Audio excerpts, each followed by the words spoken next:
pengalaman anda sedia maklum, ketika ini saya berada di Singapura untuk mengikuti lawatan sulung Perdana Menteri Datuk Seri Anwar Ibrahim ke Singapura pada pagi ini. Untuk pengetahuan anda, sebentar tadi Perdana Menteri Datuk Seri Anwar Ibrahim tiba di Singapura untuk lawatan rasmi beliau. Lawatan rasmi ke luar negara ketiga Datuk Seri Anwar sejak memegang jawatan Perdana Menteri itu, turut diiringi isterinya Datuk Seri Dr. Wan Azizah Wan Ismail. Perdana Menteri juga dijadualkan akan memulakan dengan menghadiri majlis sambutan di istana di sini sebentar lagi.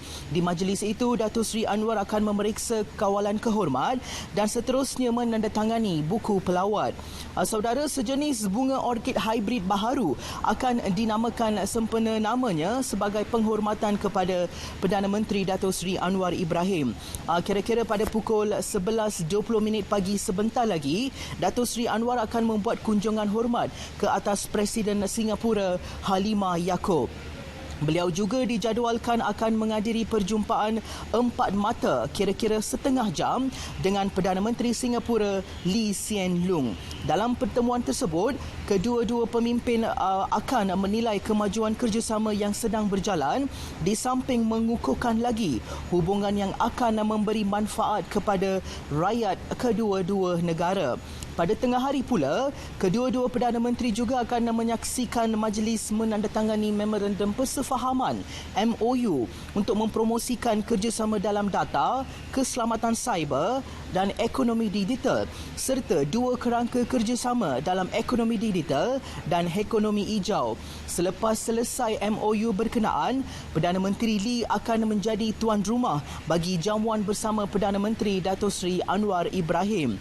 Datuk Seri Anwar juga turut akan mengadakan pertemuan dengan diaspora Malaysia di Singapura petang ini dan Perdana Menteri dijangka akan berlepas dari Singapura kira-kira pada pukul 6 petang ini ke Kuala Lumpur.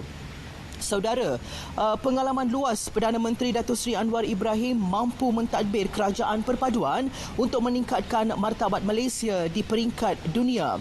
Ketika ini Malaysia dilihat dengan imej baharu oleh mata dunia.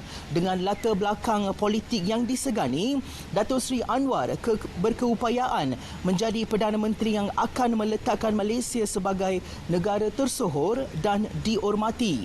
Beliau mempunyai suatu kekuatan dan kesabaran, mindanya kelas pertama, analisis dan bacaannya terhadap ekonomi semasa dan politik jarang tersasar dan rakyatnya keutamaan beliau.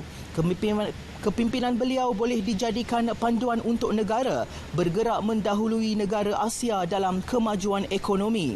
Sebelum ini, Menteri Luar Singapura, Dr. Vivian Balakrishnan berkata menerima kemajuan ketara dalam menyelesaikan isu dua hala yang tertunggak dengan Malaysia. Beliau menambah rundingan akan datang antara pemimpin kedua-dua negara itu termasuk isu dua hala yang tertunggak tibanya masa untuk diselesaikan dengan segera. Dalam konteks ini, Malaysia perlu membina kestabilan, keharmonian, ekonomi mantap, pelaburan yang rancak, kelestarian industri dan masyarakat madani yang dilindungi oleh keadilan. Maka hubungan dua ala negara antara Malaysia dan Singapura mampu meletakkan Malaysia sebagai negara yang dihormati. Saudara, inisiatif proaktif Perdana Menteri Datuk Seri Anwar Ibrahim dengan lawatan rasmi ini akan memulihkan semula ekonomi negara. Masing-masing negara mempunyai bidang kepakaran. Ia membuka ruang untuk saling bekerjasama antara satu sama lain demi kebaikan ekonomi kedua-dua negara. Singapura juga dilihat sebagai penanda aras untuk mengikut langkah pendekatan ekonomi yang dilaksanakan ketika ini. Lawatan Datuk Seri Anwar Ibrahim ke Singapura amat diyakini kerana dapat mencari ruang kerjasama baharu yang boleh diperbaiki. Ia juga susulan kejayaan luar biasa Perdana Menteri Datuk Seri Anwar Ibrahim menerusi dua misi lawatan baru-baru ini, iaitu ke Indonesia dan Brunei. Perdana Menteri yang juga Menteri Kewangan turut dilihat mengambil kaedah untuk mencari input pengisian kandungan bagi pembentangan bajet 2023 pada 24 Februari depan menerusi lawatan rasmi ini. Hasilnya, kita akan menikmati dalam masa terdekat. Saudara, saya rasa itu sahaja perkembangan ataupun lintas langsung dari istana di Singapura. Kita kembali ke studio bersama rakan penyampai kita. Silakan.